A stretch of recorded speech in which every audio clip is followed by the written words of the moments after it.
L'influence historique de la France en Afrique s'est souvent étendue au soutien de dirigeants dociles, qui s'alignent sur ses intérêts économiques. Grâce à des alliances stratégiques, une assistance militaire et des manœuvres politiques, la France peut influencer indirectement les présidents africains, et maintenir le contrôle sur les ressources et les marchés. Cette pratique a permis à la France de sauvegarder son agenda économique, tout en perpétuant la dynamique néocoloniale, inhibant la pleine autonomie et le potentiel de développement des pays africains. Dans cette interview, le Dr Arikana Chiombo-Rikao, ancienne ambassadrice de l'Union africaine aux États-Unis, raconte comment la France contrôlait les présidents africains, et les forçait à ne pas toucher à certaines choses de leur propre pays. Écoutez ce qu'elle a dit.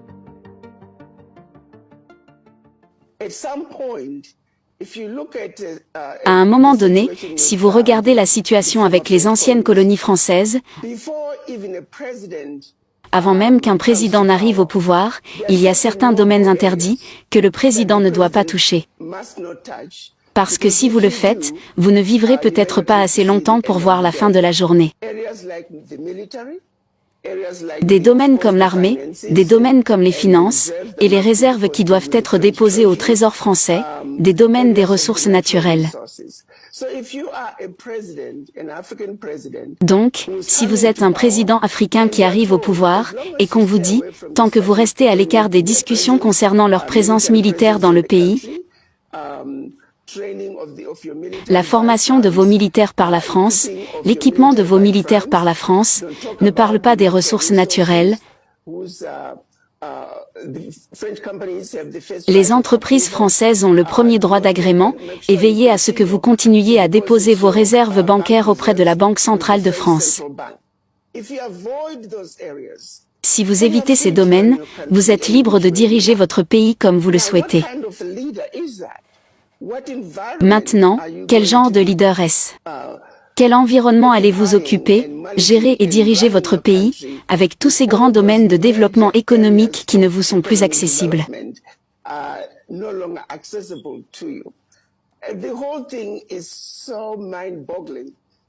Le tout est tellement ahurissant, que nous sommes allés sur tant d'années, nous sommes en 2023, que les dirigeants africains n'ont pas été en mesure de défaire les accords qui ont été mis en place, lorsque les pays africains ont obtenu leur indépendance.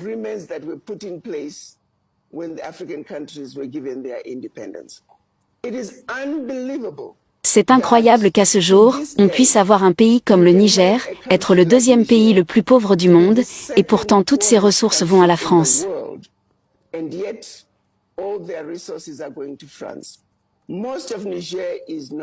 La majeure partie du Niger n'est pas électrifiée, alors que leur uranium électrise la France et l'Europe.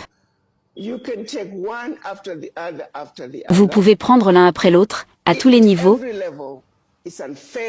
C'est injuste, c'est inacceptable.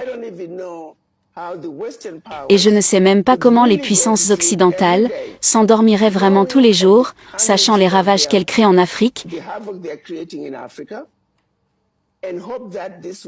tout en espérant que cela durera toujours. Le temps est venu, les enfants d'Afrique sont maintenant réveillés, ils peuvent voir clairement maintenant, et ils se lèvent simplement et disent que ça suffit. Alors oui, nous n'aimons pas les coups d'État, mais les 4 derniers coups d'État sont très différents, dans le sens où les enfants d'Afrique sont très clairs, parce que ce sont eux qui se lèvent et disent que nous devons reprendre notre pays, nous devons défendre notre territoire, ce qui est bien est bien, ce qui est mal est mal. Nous ne pouvons plus continuer à être exploités, c'est ce qui fait la différence. Ce n'est pas influencé par la France, ces coups d'État ne sont pas influencés par une nation, ce sont simplement des gens qui prennent du recul et disent que nous reprenons ce qui nous appartient, et c'est ce qui rend ce coup d'État différent. Et je suis mal à l'aise de les appeler coups d'État, je les appelle plutôt réalignement idéologique de nos valeurs économiques, politiques et sociales.